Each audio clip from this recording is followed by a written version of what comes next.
There's something curious about this broadcast. T-minus 10, 9, 8, 7, and we have main engine start.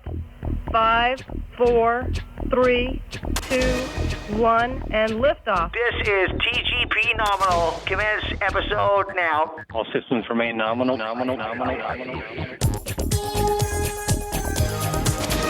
Hello everybody and welcome to Tgp Nominal, your monthly look at all things science fact and science fiction. As you know, last month was Tgp Nominal's official 10th anniversary. Well, you might have also heard on that episode that Ross Hockham from UK Astronomy mentioned that it was also coming up for their 10th anniversary as well. And luckily, I have Ross on the other end of this fader. How you doing, sir? Happy anniversary. Yeah, and you, sir? Ours is coming, not yet. So I've got a beer in hand, celebrating. Not space related, unfortunately. It's just a normal one this time. Neither of mine that I've got in front of me here. I can actually prove it to you that I've got something. Hang on a moment. There it is. This is not actually a beer. It's actually a whiskey with cola. Oh, blimey. Proper celebration. Just pouring that out. Oh, bit of sound effect there. Yeah, so if you hear a bottle going down, that's me. And there may be a dog screaming in the background as well, because we're doing it from home. And if I finish this, then I've got a cider, and it's an apple pie cider. Ooh. Oh, I've heard you like those ones. Oh, this is really nice actually. It's not like Jack Daniels or anything. It's just it's Audi's version. That would do. Does the same thing. But it's not bad. Yeah. So 10th anniversary. Yeah, it's gone quick. What have you got planned? Plan coming up, we've got the photo competition. That's always in November. So we've got our big photo comp coming up, which we're going to be advertising very soon. In fact, it's only like a day away as we speak at the moment. So that's probably going to be going out after I've done this. We'll have to do a big post and go, photo competition, it's there for the month. Enjoy yourselves. We're thinking of some sort of competition as well, because Wil at Twice Brewed, Wil Chang, the Aurora chaser, he's given us 2 nights at Twice Brewed to give away. Oh, cool. So you can go up there, the planetarium, stargaze, and spend 2 nights at the pub there, and they do some awesome beer. There's a very dangerous one that tastes like almost like iced coffee or something. It's like caramel, I think it was. They've actually got a Red Dwarf beer. Oh yeah, I think I saw that. Got to try and make sure they've got it there. I was hinting towards Wil whether he could send some, but he doesn't take subtle hints. Well, I'm going back up there in January, hopefully. So if I see any, I'll grab it for you. I'll give you a message. Yeah, so that's to give away. We've also been given a telescope by Rother Valley. So they're a supplier of telescopes and stuff. So they've given us a telescope to give away. So we're going to get the photo comp out the way first, and then we're going to think of some sort of competition. We've been having sort of like, you sit down and have brainstorms about what we're going to do. But we want something that's kind of inclusive for everyone. So we don't want just professionals and stuff doing it, and it's not really going to be photo comp because we've already done a photo comp. So it's going to be something fun, like maybe tell us about what is it in astronomy that you love, or what is it that sparks that passion inside you. It could be a poem, a picture, anything you like that to try and get kids involved as well, and beginners and stuff like that. So we'll figure it out. But yeah, loads of cool stuff. Just a little paraphrase or anything that makes you feel good about astronomy. Actually saying that, Bobby Bower, the TikTok astronomer, he sent us a message for our 10th anniversary. Oh, excellent. And one of the things he said in it just warms your cockles, if you know what I mean. Hits the heart. Don't forget, when you feel down, just look up. I love that. That's what I say to all the kids about. I said, you've got iron in your blood. That's stardust. So if you have a sad day or you feel down, you're a star. Who cares? Yeah, but yeah, that's awesome. That was just such a nice phrase.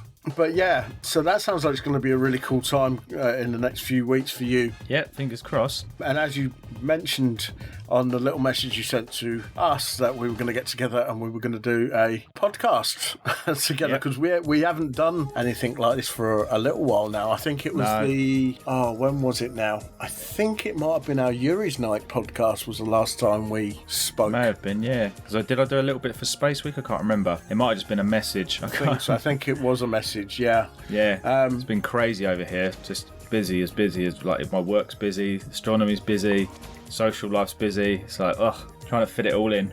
And the strange thing is that it was about a year ago when we got together for a podcast, and you were drinking on your own on that one. I was, yeah. Don't tell the wife. So I thought, oh, it would be better if both of us were doing it. So. Yeah, have a celebration. So we got the usual where we got 2 Stowe House coming up as well. I did a local talk at my pub. When was that? A couple of days ago. That went really well. That was really cool. It was a free one just for local people to turn up to. And it did happen to just clear right at the end. We got to see Jupiter and Pleiades and a few other bits for them. So that was cool. And then, yeah, Friday, Saturday, we got Stowe House back to back. That kind of reminds me of when I was doing something with the Letchworth and District Astronomical Society for the 2015 eclipse. Yeah, I was sat out in the field in Emberton watching that. And we were there. We had a big screen so that we could see what was going on in the Faroe Islands. But it was really, really cloudy that day. Yep. And you weren't going to see anything from Letchworth until about the last 5 minutes, I guess. Everyone was packing up. Yep, it's always the way. Right at the end, it's suddenly like, it's clear. I just happened to have my camera and I managed to capture it. So that was pretty cool. That's all you need. You just need that 30 seconds of clear sky and everybody goes running. Go, go, go. Probably the best photograph that I've actually captured for an eclipse. But yeah, I remember when we got together at the pub. Yep. At that time, and Richard Bartlett came over from the States to be with us for that one, and that was really good fun. A couple of beers and stuff. Yeah, and somebody brought their telescope along, and and you set them up, and then he signed our telescope that he donated to us, didn't he? Bless him. He actually bought a telescope and donated it to us, which is still in the van now, still being used with his signature on it, which is cool. He's a good lad, Richard. Yeah, I really like him. Does lots of really good guides. So if you're into astronomy guides and you need them, turn left at Orion is great, but if you go on Amazon, look up Richard Bartlett, he's got a whole host there. Small things to see with telescopes and stuff like that. They're really good, really good. Definitely worth picking up. I've got all of them. He does an annual one, I think, as well, doesn't he? Yeah, I think he does, yeah. He does it like UK based as well as America, because he actually lives in America. Yeah, any excuse to get away from Luton, I think. Well, yeah. Luton to LA, wasn't it? Yeah, he's literally in Hollywood now because he's moved since he was over here last. Oh, blimey. So I do have to say, like, 10-year anniversary for both of us this year, and for astronomy, it has been a mental year. What are the chances that, like, the main thing is the Aurora? Oh, yeah. I've never seen it ever, right? The year that I booked with Wil Cheng to go over to Iceland to help him as crew to see the Aurora, we have 2 massive bouts in this country. Yeah. Was it back in like July sort of time, and then there was another one not long ago, a couple of weeks ago? We had a small one in May, then there was a bigger one in July, and then, yes, as you say, a couple of weeks ago, there was a really good one. But that was down to a huge flare or something, wasn't it? Yeah, coronal mass expulsion. I like to call it explosion because it sounds cooler, but it's actually an expulsion, I believe. So I've never seen the Aurora, and now I've seen it 3 times really good in 1 year. Mm-hmm. So it must be our anniversary. And not only that, a comet comes up as well. Yeah. And I'm like, it's just almost like meant to be. So, is it your 10-year anniversary? Tell you what, let's throw some Aurora your way, and why not pop a comet up as well? Go for it. And I managed to see it and get pictures of it. Bobby's been getting some really good footage of the comet. He's been out, actually, because I've been out with Bobby recently. That's Bobby, or Boa, the TikTok astronomer. Keep mentioning him because the stuff he does is absolutely fantastic. Yeah, and he's local to you as well. Yeah. It's great because he's helped you out on podcasts and stuff. He has. He's helped us out at different events because being an astrophotographer, he's also just a photographer as well. I say just a photographer, he's not just a photographer because he's a bloody good photographer, but he helps us out at a couple of Comic-Cons, and some of the shots that he's produced are absolutely fantastic. He's just got this knack of knowing where to be to take a photograph, which is natural. What you need. Yeah. Nothing is forced. It is, as you say, completely natural, and it's brilliant the work that he does, and I do appreciate him coming on board for that. But yeah, we'll talk a bit later on about your trip to Iceland. And we're not talking about the place that you get 3 delivery on everything over £30. No. We're not talking about that. I didn't see the Aurora in the store. Went and bought loads of cold weather gear just to go to Iceland and get some frozen chicken. Yeah, that's what you call a deep freeze. I think we'll stop there and we'll take a short break. And when we come back, it's the return of something that we haven't done for a little while.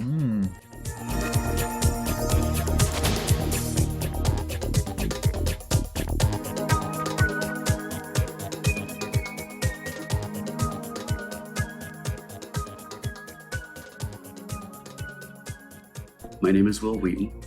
I played Wesley Crusher on Star Trek The Next Generation. As a weird kid who was super bullied all the time, Star Trek gave me friends who didn't judge me. Star Trek spoke to all of the things that I was aspiring to.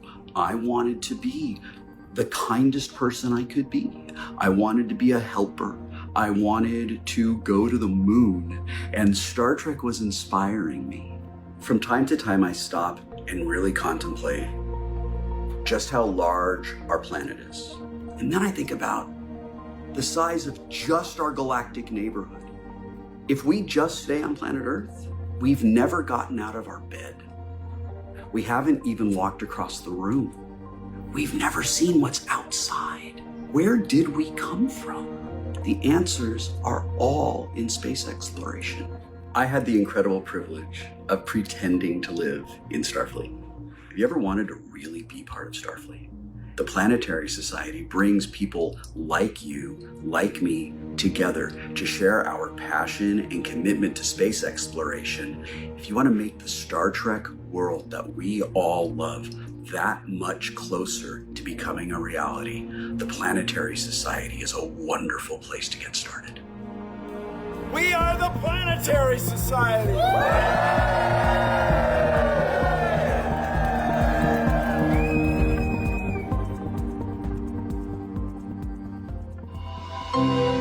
On canvas with paint in the artist's school, it is red that is hot and blue that is cool. But in science we show, as the heat gets higher, a star will glow red like the coals of a fire. Raise the heat some more, and what is in sight? Behold, the star glows bright white. But the hottest of all, I say unto you, is neither red nor white, when a star has turned blue. This is Tgp Nominal. Welcome back to Tgp Nominal for, well, not our 10th anniversary, but UK Astronomy's 10th anniversary. Well, that makes it even more special that we've got Ross back to do what he started off on this show doing, and that is his sky guides. So, Ross, November, what have we got coming up? November. Clocks have gone back. It's getting darker and colder. Fantastic. The only people to say that are astronomers. Everyone else is like, oh, it's horrible, I hate it. And they all go away. But not for us astronomers, because we've got loads coming up in November. Tons of stuff. So it starts straight away on the 1st. So at 2 a.m, so not even like only 2 hours into November, we've already got Jupiter's moon Callisto. It's actually going to slip underneath the planet. So from around midnight onwards, you can actually watch the moon slowly slide under and past the gas giant, which usually they go behind it sometimes in front of it, to actually go underneath it and go around and past. It's actually quite cool, so I quite like the look at that. Ganymede's going to be to the planet's far left, and then you've got Europa and Io being just to the right. So then obviously the other one's going to be just underneath it. So they're the 4 main moons of Jupiter. We then go to the 2nd, it's another late one, around about midnight again. Io's shadow is then going to transit the planet. So that's going to go over and across the planet. So it's going to show like a black dot moving over the planet, followed by the moon itself. And then as it goes round, it's actually almost going to be like it's kind of chasing it. And that's till about 1 a.m. So the planet itself is actually going to be sat there with a moon and the shadow going across it, which I always think is cool to see. And it only happens certain times of the year, so it's definitely worth popping out and have a look at that. On the 3rd, around 2:45 a.m, so these are all really early ones, you've got the shadow of Ganymede this time. And that's actually going to transit across the planet, just touching the sort of bottom as the moon gets closer and closer and closer. But as it gets up to it, it's not actually going to we're not going to get to see it transit across itself, because the sun starts to rise then, so it'll be a bit bright. But if you've got a telescope, not looking at the sun, because it's not good for your eyes, remember that, you might be able to see it during the day, so you can actually see the moon on it during the day. So if you know where Jupiter is and it's still there up in the sky, have a look, because you might see the moon as well. So that's something to watch through the mornings. As we get onto the 4th, as the sun sets, the moon will actually start to creep back into our skies now. It's going to be a very thin, low crescent this evening. If you can spot it low on the horizon, there will be a bright Venus just above left of it. They are both quite low, and they kind of like, they set soon after. So it's going to be a tough spot, but they are there. Venus is really bright, so hopefully you can see that cool crescent with a bright Venus above it. It'll be kind of a cool little afternoon treat. That night, I've actually read that there is a rare Titan shadow transit on Saturn. So I've never actually heard of this or ever seen it. So definitely, I'm going to have to try and pop out. Hopefully I'm not working or anything. I'm going to pop out. It's around about 9 o'clock p.m. And for a couple of hours, it says that you will be able to see the shadow of Titan on the very, very bottom of Saturn. Just sitting there and then slowly moving across for a couple of hours. So it's not going to be as good as on Jupiter, because they go right across the middle. This one's literally just touching the bottom of it, and you should see like maybe half or 3/4 of the circle on it from what I can see. So it's definitely something to have a look at. Never seen it before, so that'd be cool. If we go on to the 5th now, in the afternoon, the moon would have moved underneath and past Venus. So it was on the right-hand side at first, with Venus slightly above it to the left. Now it's going to slip underneath it. And now from this day onwards, it's going to slowly get higher and brighter, slipping away from Venus and meeting all the other planets. So that's just a cool little thing to look at. At 11:30 p.m. on the same night, there's another moon of Saturn, Rhea. Its shadow is going to actually transit on the rings of Saturn. Now this is something else that I've never seen or heard of. So these are brand new things that just popped up that I've read about. Now that sounds pretty cool to me. So I've never seen it. I'm definitely going to go out. You'll need a telescope, I reckon, to actually see it on there. And because the rings are actually kind of like, they're almost dead on with us at the moment. They're kind of getting straight on. It might be tough to spot it on there. But how cool would that be to see the moon's shadow being reflected onto the rings of Saturn? So that's a definite 5th. Go out and have a look for that. If we now move to the 8th, it's a firm favourite with the moon observers, and it's going to be on show tonight at 9:25 p.m. and it's where a face seems to appear on the moon caused by the light and shadows on the crater Albertignius. I hate to say that word. I hope I'm saying it right. I can spell it out for you as Albategnius. But you just look up the crater. The notes will be here. They'll be put onto the podcast with Mark, so you can just have a look at the notes and they'll be there for you. Google it. It will show exactly where it is, or there's a moon map app you can get, and that will show you where it is there. Followed the next day, by the 9th, at 7:10 p.m, you're going to have the eyes of Clavius. So you've got a face before, and now you've got the eyes, which is the same phenomenon, pretty much just creates an illusion of these eyes staring out of the darkness of this crater. So Clavius is easier to say and easier to find, so you can find that one there. We now move to the 10th. The moon is now headed towards Saturn. So it's past Venus, shot up into the sky, getting bigger and brighter, and has moved towards Saturn as the night moves on. The two objects are actually going to get closer and closer and closer, just nearly kind of like, well, they'll be at their best literally just as they set. So just after midnight, they set. So you're going to have a quick look at them throughout the night, see them getting closer and closer as the night goes on, and then they disappear. We move on to the 11th. We now have a minor meteor shower called the Northern Taurids. They only peak at around 5 extra shooting stars an hour. So it doesn't sound a lot, but that's 5 more than a normal sporadic night. So that's normal night is about 5 shooting stars an hour. You might get more, you might get less. It's just a sort of average. So if you look up, it's literally just to the right of the bright cluster of stars called the Pleiades or the Seven Sisters. And you might see some extra shooting stars flying across the sky that night. On to the 12th, we go to the last planet in the solar system. Well, that's debatable. Don't get Mark started. Neptune. It's going to be sat right next to another star. So that night, it will make it appear as if it's almost like a double star. It'll be tricky to find because you're going to need a bit of star hopping and a good telescope to see it and find it, because it's kind of in the middle of nowhere with no bright real stars to find. Plus, there's a bright moon not too far away. But if you fancy a challenge, have a go. See if you can find Neptune. When you look for it, it'll look like a star and Neptune both together in the sky. Move to the 15th, and it's full moon time. So the full moon's rising about 5:30 p.m. Now this moon was known by the Celts as the dark moon or the oak moon. Other cultures call it the beaver or frost moon, because that's when the beavers used to build their dams, and also because it gets colder, frost starts to appear. So pretty much it's whatever happened in the season. They were like, oh, that's the 12th full moon or 23rd full moon. We'll call it this because this happens. Right, on to the 16th. Mercury reaches its greatest eastern elongation. So the first planet in our solar system means that it's its furthest point from the sun in our sky. So it'll be in the evening sky. But sadly, due to its orbital angle this time of year, it won't get very high. So although it's further away from the sun, it's not very high in our sky, so it is going to be a tough spot. So it's literally just as the sun sets, they might see a tiny little white dot there, Mercury. So it's worth a challenge, worth to have a go. Venus will be there as well. Have a look, see if you can find it. On the 17th, Uranus reaches opposition. So it means it's actually it's best to view. Although slightly easier to find than Neptune, there again, you've still got a bright moon nearby, unfortunately at around the same sort of time. It sits just to the right of the Pleiades or Seven Sisters, the star cluster. So you've got a nice star cluster right there that you can use to find and hop across a few stars using Stellarium, an app or something like that, or a sky guide to find where Uranus is if you actually want to have a look at it. So it is opposition, so it's slightly brighter than it would be normally. So why not have a look, see if you can find it. It will be good probably till the end of the month as well anyway, when the moon's out the way. So go for it any night you like. 20th. If you missed the last Titan shadow transit on Saturn, there's another one. Yay! 7:45-ish for around 3 hours. So hopefully that's given you lots of time to spot the moon shadow again, just touching that bottom part of Saturn and sitting around there for a little bit. So make sure you go out and have a look, see if you can find that, and then see if you can see Titan as well. It actually looks quite far away from the planet when you see it through a telescope. It's quite far to the right, and a lot of people think it's a star or something like that, but it'll be like a big white dot with Saturn sitting there as well.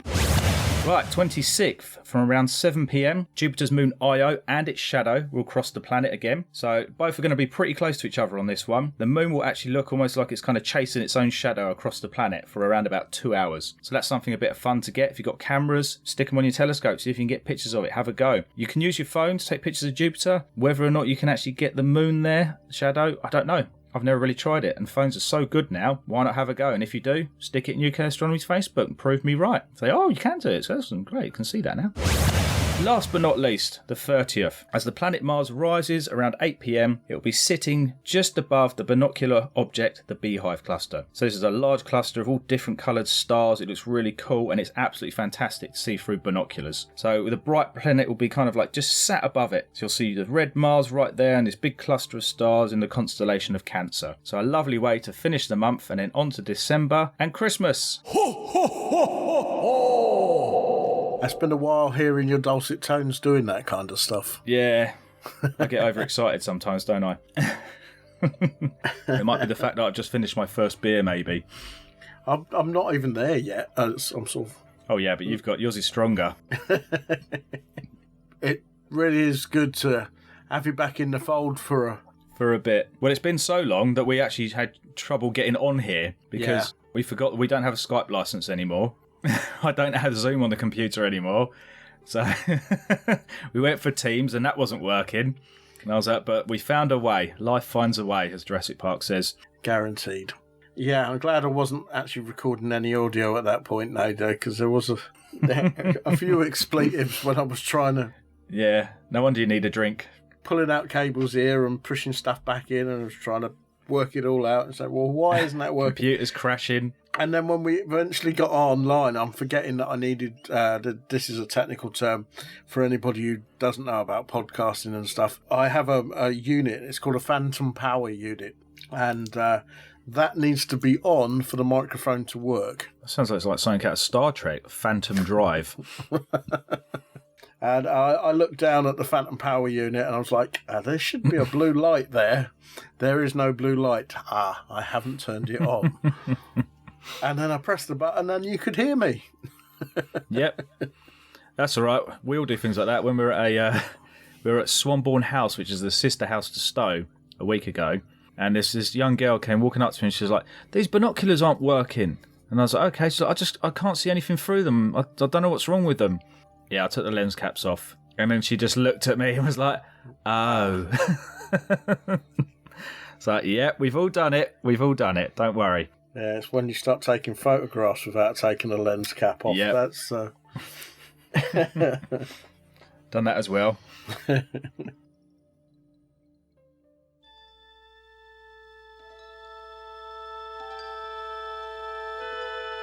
Space, the final frontier. These are the voyages of Tgp Nominal and its infinite mission to explore space, science, and technology news. To explore the world of sci-fi, comic-cons, and gaming. To boldly go where no podcast has gone before.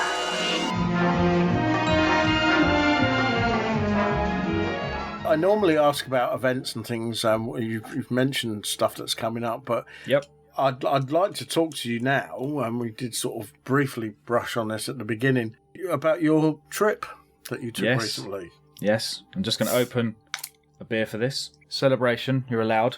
Yes, trip to Iceland. Now, the people that know me will know that I actually haven't gone abroad for about 10 years. I didn't even have a passport, so I had to get passport sorted, go away, because when we last went to Twice Brewed to meet Wil Cheng, like I've met him a few times. He's come here a few times, so I thought I'll go up there and meet him. I believe it was last January. Mm-hmm. He sat there after we did the events up there and was like, "You guys are coming to Iceland," and I was like, "Yeah, okay." You kind of brush it off. And then he was like, no, I want you guys to come to Iceland. You're going to come as crew. You can help me. You can teach people about the skies. You can help me do stuff on the bus and the tours and things like that and the coach. And I was like, okay, how many people is it? It's about 50 people. I was like, oh, cool. I can cope with that. I can do 60 usually, so we're all good. And he goes, yeah, this October. So that's obviously last January. And I went, that's a bit soon, mate. And he was like, no, do it. Bless him, he sat there and went, everything's paid for you because you're crew, you're helping me out. So all you got to pay for is like food and stuff like that and bits and bobs. And I went, are you sure? And he was like, yeah, you're helping me teach, show 50 people the skies and the Aurora. I was like, okay, well, I can't really say no to that. So like, everything I came up with, he was like, apart from the passport, he was like, nah, you can do this. No, we'll sort that. Yeah, you can do that. I was like, oh, mate, okay, right. So me and Frankie, we got someone to look after the dogs who stayed in the house for them. And we thought, right, we're going to do it. Got passports. And then we went. So that was literally the beginning of October. It feels like ages ago now. It's only been like 2 weeks since we came back, something like that. It was manic. There's only one way about it. It was absolutely manic because the way Wil does it, he wants you to see the Aurora. He's got 100% track record. And I'm like, no one has that, especially with Aurora and cloudy skies and stuff. I was like, how do you do it, man? You're mad. But it's because when we flew out, we didn't know what hotel we were staying in. When we landed, we still didn't know what hotel we were staying in. Because it depends where the clear sky is. So he will chuck you on a coach. You go around doing all the tours all day. So you see geysers, waterfalls, the Black Beach, which is it's been in all sorts of like sci-fi films, and I think Game of Thrones and things like that have been there as well. I think it might have been the is it Star Wars? I think the Rogue One when they had a Black Beach and stuff there. That might have been there. So yeah, we went there, saw all the cool stuff during the day, and then obviously it's straight back. Wil's during the day on the coach when he's not giving talks and stuff. He's then on his laptop booking hotels for that night because he's looking where the clear sky is and are we going to see the Aurora. So even like the day, people are asking me, where are we staying tonight? I was like, I don't know. I said, because we don't know where it's going to be clear. We're constantly monitoring the weather and monitoring the Aurora. So then we might be up there, we might over this side of the island, over that side of the island. So then tomorrow's trips will be different to what might be in the itinerary because the clear sky might be the other way. So we'll go the other way and see all the stuff that side. And yeah, the first night was cloudy, but the second night, wow, it was mental. We went right by a lake as well, so there's a huge lake. The Orion constellation was up. It was so clear, you could see all the stars' colours and everything. And then it hit. So it comes in like 3 bursts. So we got like a kind of like 9-10 o'clock burst. And that's like the start of it where it's ramping up and charging. And then you get it when it hits mid, sort of like 12 o'clock, I think it was about 12:30. And that was amazing. I mean, I can send you some of the pictures to put in the notes if you like. Yeah, that'd be cool. And I'm not. I mean, I've managed to get a comet a few times. I got the comet recently. I got Neowise a few years back. I've got some meteors and some stars and stuff like that. So I've never done the Aurora. So I had my camera on a tripod and I knew the settings, what to put it on, because Wil helps you out and tells you what settings and stuff like that. And everybody got stunning photos. But the big thing Wil said was, don't get bogged down by taking photos. Stand there and look and enjoy the moment, because to see it, and you actually saw it dancing around. We actually went into Wex Photography, because my wife Frankie knows the guy who runs it, John, lovely bloke. He helped me get the tripod, because I needed obviously a small tripod that was lightweight that could go into a suitcase, because we only had sort of hand luggage and stuff like that. Yeah. So yeah, he helped me out get the tripod and everything, and it was awesome. I've never done photography before really, so I'm playing around, I'm learning so I can teach other people, and yeah, the photos are just stunning. They're brilliant, and I'm really pleased because it's kind of like a once in a lifetime opportunity. Well, Wil's asked me to go back and I was like, hell no, that was mental. It was manic. I'm sure down the line Wil said this will probably be the last of his ones that he's going to be organising. That's Wil though. All the people that were helping us, because we had Neil from Go Stargaze and his wife as well, so they were there. There was another guy, I'm sure his name was Mike. He was a photographer and helped out Wil. And a lady called Judy. She had so much energy, Judy. She was mad. She's older than me, but she acted like a 20-year-old. Don't know how. I was like, what are you having? I need some of that. She was non-stop and she was brilliant with people and it was awesome. They've got an in-joke that it's always Wil's last one. So our one was meant to be the last one. He added another one. Now he's added another one.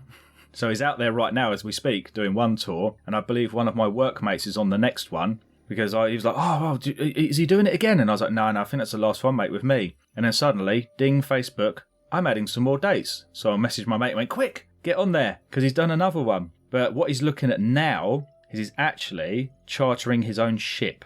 I heard this, yeah.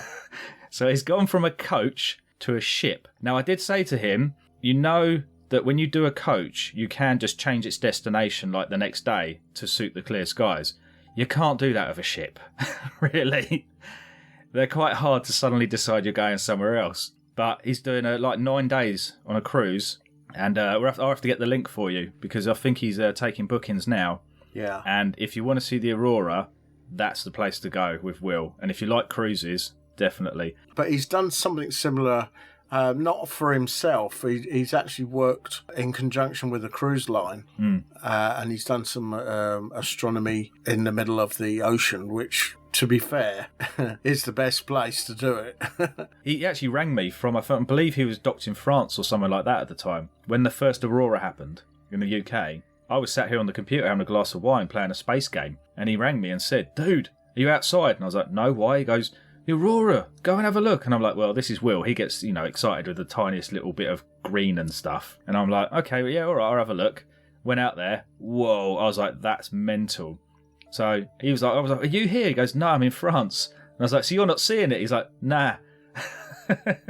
Because I'm subscribed to his Aurora notifications. And some nights you just get 20 or 30 messages saying, right, you get something in half an hour. No, change that. It's 20 minutes. It's like that. Yeah.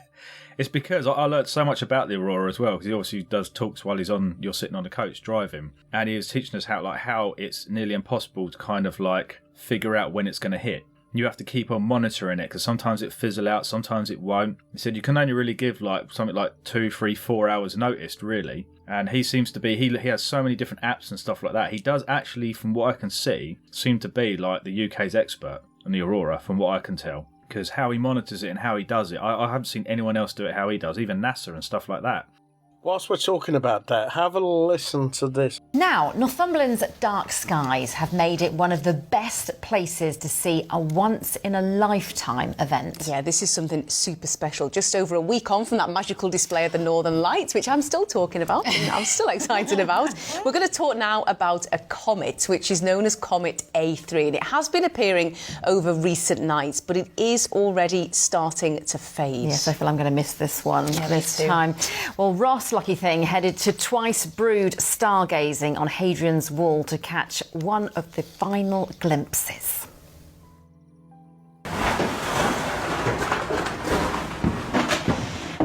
There's a lot of setting up to do. It's a bit of a trek, but for a once-in-an-80,000-year event, it's got to be worth it. The comet was only discovered in January last year and would have last been visible from Earth when Neanderthals were alive. As the sun went down, the stargazers came out, all eager to see what's been branded the comet of the century. But would the weather be on our side? The instructions all week have been wait until about an hour after sunset, look west, just above the horizon, and then keep your fingers crossed for clear skies. We've still got our fingers crossed. So this slit is opening up. Skies were clearing, just in the wrong places. So this part of the sky is just starting to clear up. As the evening went on, we saw the moon and Saturn. But where was Comet A3? And then... Oh, that's clear sky. Yeah. And it's literally there. Yeah, there. So is it just where that lump of cloud is? Yeah. Oh. Yeah, I got it, guys! Just visible to the naked eye, and even better through telescopes and cameras. We've been looking at the comet today, so it was quite cool. You can see the tail on it. Well, everyone's getting really excited, especially the children, because you never know what's going to happen. The wind shifts every 5 seconds. It's amazing. It's a once-in-a-lifetime thing, isn't it, to be able to see the comet and that, so it's beautiful. I was aware that we were going to get clear skies, but it was just when. And so, like I said, if it was clear earlier, then actually the skies would have been too light. So it did work out perfectly. But yes, I'm pretty relieved. The comet will now fade from our skies over the next few nights, disappearing into the darkness for another 80,000 years. That was Wil. Yeah, and his 80,000-year comet. That was crazy. They're saying that the Neanderthals were the last people to actually see it in the sky. Yeah. It's mad to think you're now seeing a comet that they probably did see because it was that dark then. They would have seen it and been like, what's that? Probably made up stories about it that we haven't found. Or as we've mentioned on various different shows, is probably where the story of the Nativity star came from. Yes. Possibly, maybe, don't know. Who knows? You could hear how excited Wil was. Unbelievable. One thing I was going to ask you about, have you heard about this astronomy thing that's going on at the Waterside Theatre? I have not, and I should do, because Aylesbury isn't far away. Now, the post was put up by Virtual Astro. Yes, heard of them. And it's called The Night Sky Show. I'm sure I've heard of that.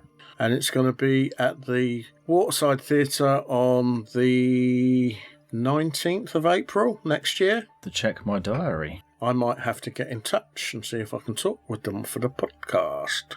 Definitely, and say you're part of UK Astronomy. Mm-hmm.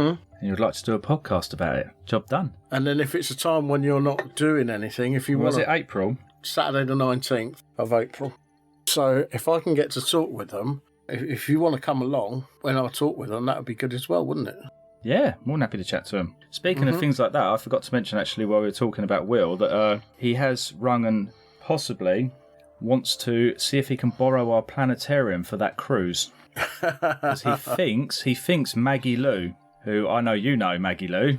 Oh, Maggie, she's one of our honorary crew members. Yep, she's actually going to be going as well, from what I've heard so far. This is obviously, we don't know if it's all in place yet because he's still working on stuff. But imagine that, Maggie Lou, Planetarium, UK Astronomy, Twice Brewed, all working together. Go stargazing, all helping people to have a really nice trip and enjoy and inspire them to, look at comets and stuff in the sky. Yeah, Maggie's great. I mean, between her and Wil, if you was to go along as well, blimey, the energy on that would be supernova. Because Maggie, she's really hyper about everything she does. Passion, isn't it? Yeah, well, that's one of the reasons we love her on the podcast. The first time I met her, I realised that she had so much passion for what she talks about. Yeah, so she's been involved with us for quite some time now, and I didn't actually know that she knew Wil. So yeah, neither did I. I mean, I think the last time we went there in January to do the stargazing, I think she was meant to be coming on the last day, but the weather was terrible because we had to leave slightly early. We were meant to stay another night, but we had to go because the weather got really bad, and we were like, well, we need to get back to Milton Keynes from Northumberland before it hits. So yeah, it's a shame I didn't get to meet her there, but can you imagine that? Got planetariums, Maggie Lou, Wil. I mean, when we were doing the Aurora, even though he's seen it over 300 times, the night that we were there watching it, he still had that, it's like it was his first time again. And as I was saying about when I popped into Wex, the guy asked me, he said, I have to go back and let him know what you can actually see. Because he's like, do you actually see the colour and stuff? Now, the funny thing is, it depends on the person. Apparently, brown-eyed people are worse at seeing colour at night. And I learned this from Wil. You've got cones in your eyes, the coloured part. So if you actually have street lights around you, we don't like them as astronomers, but because they're colour, it activates the colour parts of your eyes. As opposed when it's dark and there aren't any, you're looking with your night vision, which is mainly black and white. So I didn't know you've actually got kind of like two parts of your eyes. I know about averted vision and stuff like that. So he was like, brown-eyed people generally don't see the colour as well. I'm brown-eyed. Yeah, and when I was looking, I could see the colour. Like you see the green, you see the red, you do see the colour there. Obviously, cameras bring it out a lot more. But to people that go, oh, what, do you actually see it? I was like, you do, yes. When you go to Iceland, you go somewhere else, you do actually see the colour with your eyes, depending on the person. Frankie couldn't. So my wife was sat there. She's blue-eyed or green-eyed. I'm going to get in trouble now, as I don't know. One of them. She's eyed. Yeah, she's got different colour eyes to me. So she was meant to be good at seeing it, but couldn't see it. So she struggled to see the colour in it. So it obviously depends on the person and that. But from what I can tell, you can see the colour in that. And as I said, it reminds me of myself when you see, I've seen Jupiter how many times? Untold times. But every time I see it through a telescope and get it in there for people to see, it's still like, oh, guys, look, Jupiter's there. Quick, the moon's, look, there's two on the left, two on the right. Come and have a look. It's that kind of like enthusiasm Talking of which, have you seen that image of Jupiter that James Webb's just produced? I don't think I have. I've seen some crazy ones where it almost doesn't look like Jupiter. It's just like, is it with the storm bulging out or something? If you imagine, if you get, what's those mints? It's like an Everton mint or whatever it is with all the stripes on it. If you were to look at one of those close up, you've got bobbles and all sorts of stuff on it. Yeah, bulges and stuff. That's what it was like. That's an amazing shot. I'm going to have to have a look at that after this then. To give a quick Google. I'm pretty sure I saw, when you see things fleeting, like on Facebook, you see the odd picture, don't you? And sometimes when I'm on Google and Googling stuff for like UK Astronomy, I see pictures of it and I go, oh, that's amazing. I'm trying to remember whose post it was. I think it might have been Dr. Becky, the one. Yeah. Because she's another one with a huge amount of passion on anything she talks about. I love watching some of her videos on YouTube. She watches sci-fi programs and she analyses the science that's in the sci-fi to see how accurate it is. I like that because I do that with historic stuff sometimes. Like you watch a film and then they have YouTubes now of like actual historians and weapons experts saying how realistic it is in films. And as we know, films are made more for drama and stuff, so they're not always... And one of the battles that happened didn't happen the way it happened. Mm-hmm. I was watching a few years back. I was watching that movie Armageddon, and it always used to bug me that they used to have two space shuttles that were launching at virtually the same time. Yep. And I thought, it would never happen. Yep. And then SpaceX did the double landing of the the Falcons landing near enough the same place, and I thought, yeah. Okay. That told Mark. Have you seen the one that got caught recently? Yeah, in the chopsticks, as they call them. How mad's that? That is just... I was in tears. I was watching that in tears. It's like, that's proper sci-fi. I've never thought I'd see anything like this in my lifetime. Yep. And I was the same again when we had the private spacewalk. Yep. The things they were trying, it was a spacecraft that they've never opened a hatch into space before. Yep. They've never tried out that spacesuit before. And these people technically are not proper astronauts, although they are now. Apart from the commander, who'd been on a couple of missions. Yeah. If NASA was doing that, you'd have to wait ages and ages and ages. And all of a sudden, out of nowhere, over the last couple of years, they've been talking about this mission. And I thought, it will never happen. Yeah. And it did. And I was just completely blown away by it. Lucky it worked out all right. Oh, yeah, that could have been disastrous. If it didn't, we'd be sat here saying something different. Oh, yeah. But now is such an amazing time to be alive when it comes to space and space flight, because it's constantly changing. Yeah, there's a sudden boost now, isn't there? A new space race almost. Like Space Kate said on the message that she sent us for our anniversary last month, she said, who knows who's going to be the first on the moon or the first woman on the moon? It might even be the Chinese.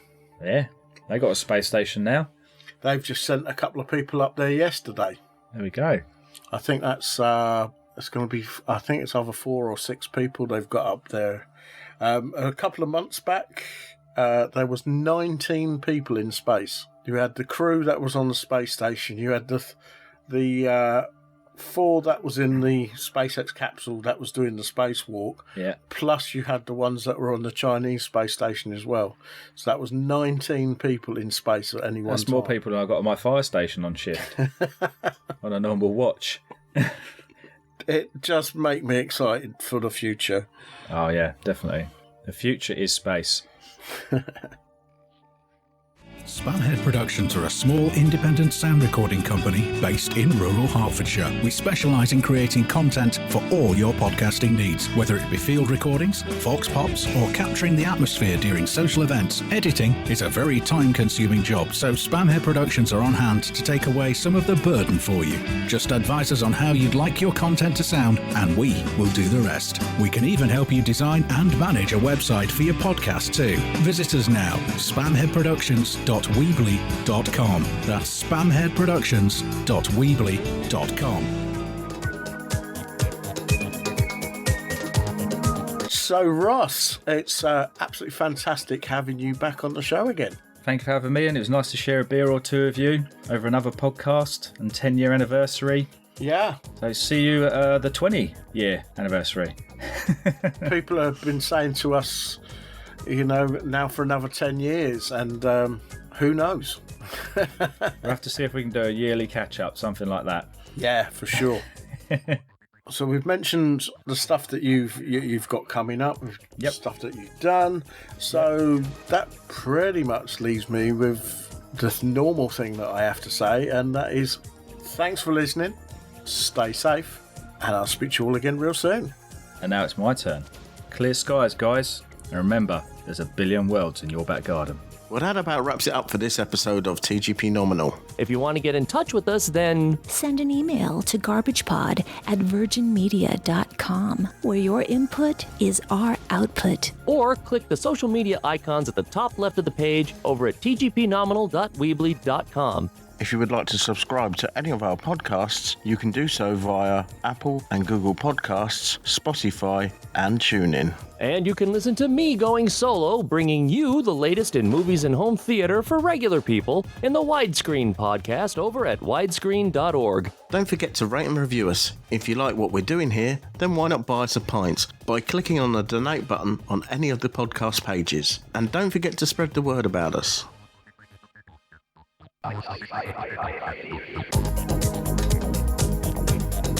Station, this is Houston ACR. Thank you. That concludes the event.